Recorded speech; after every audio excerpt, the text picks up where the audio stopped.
l'indifférence. S'il faut faire la guerre, c'est la guerre contre l'indifférence qui ronge nos sociétés aujourd'hui. Deuxièmement, nous sommes tous redevables vis-à-vis de ces femmes et de leurs proches, et nous devons tous nous approprier ces combats, y compris les États qui doivent cesser d'accueillir les dirigeants qui ont toléré, ou pire, utilisé la violence sexuelle pour accéder au pouvoir. Les États doivent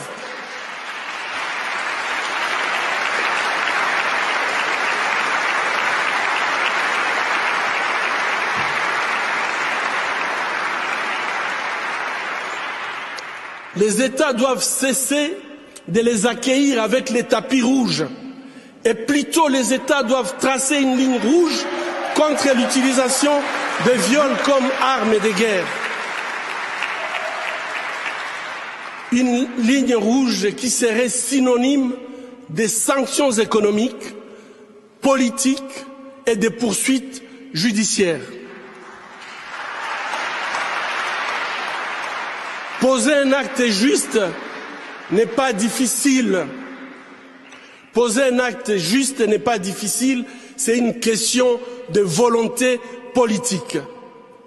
Troisièmement, nous devons reconnaître les souffrances des survivantes de toutes les violences faites aux femmes dans les conflits armés et les soutenir de façon holistique dans leur processus de guérison. Ici, j'insiste sur les réparations. C'est ces mesures qui leur donnent compensation et satisfaction et leur permettent de commencer une nouvelle vie. Ça, c'est un droit humain. J'appelle les États à soutenir l'initiative de la création d'un fonds mondial de réparation pour les victimes de violences sexuelles dans les conflits armés.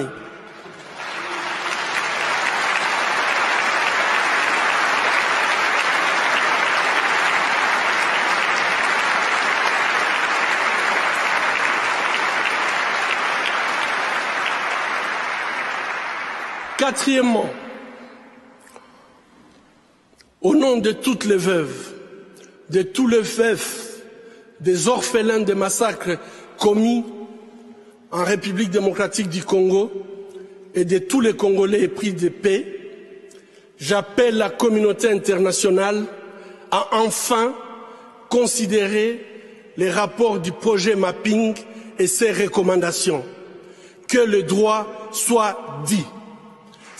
Cela permettrait au peuple congolais d'enfin pleurer ses morts, faire son deuil, pardonner ses bourreaux, dépasser sa souffrance et se projeter sereinement dans le futur.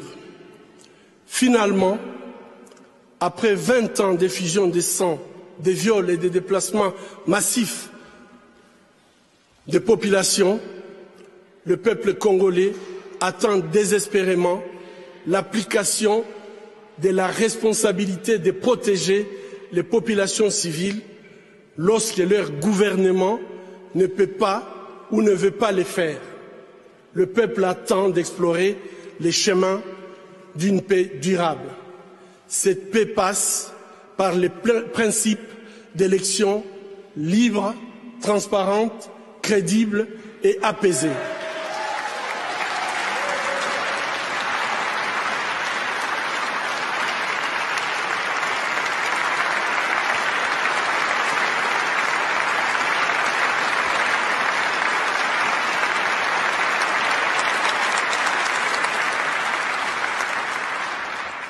Au travail, peuple congolais, bâtissons un État où le gouvernement est au service de sa population, un État de droit, émergent, capable d'entraîner un développement durable et harmonieux, non seulement en République démocratique du Congo, mais dans toute l'Afrique.